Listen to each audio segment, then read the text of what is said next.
Humingi ng dispensa si Quezon City Mayor Herbert Bautista para sa pananakit niya sa Chinong nahulihan ng iligal na droga kahapon.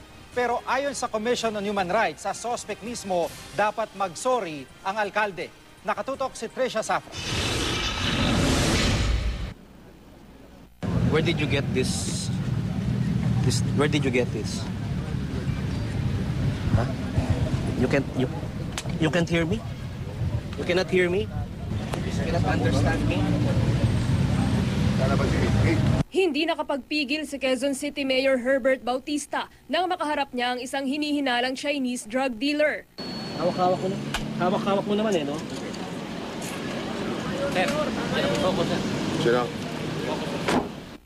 Matinding galit sa droga at sa tila pambabastos daw ng suspect sa mga otoridad ang mga dahilan kaya sinampal ng 2 beses ni Mayor Bautista ang suspect na si Xu Zhenji.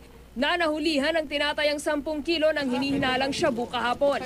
Pero kanina, humingi si Bautista ng dispensa. Gusto ko talaga mag-apologize, no? Dahil hindi naman talaga ako yan. That's not my character. Gusto ko lang patunayan din sa kanya na, huy, kung kami binabastos dito, Pilipinas to, may batas tayo dito, dapat sundin mo. Tinanggap ng Commission on Human Rights ang sorry ni Bistek, pero malaya pa rin daw magsampa ng reklamo ang suspect sa CHR kung gugustuhin niya. Hindi raw kasi magiging makatwiran kahit kailan ang pananakit sa suspect dahil may mga prosesong sinusunod. I think he should also apologize to the suspect himself, no?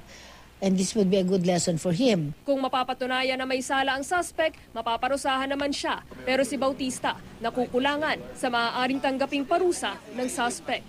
Sa China, pag nangyayari yan, pinapatay. Dito, sige, sorry ho, wala kaming death penalty, dideport ka na lang natin. I mean, it really is painful. Tricia Zafra, nakatutok, 24 oras.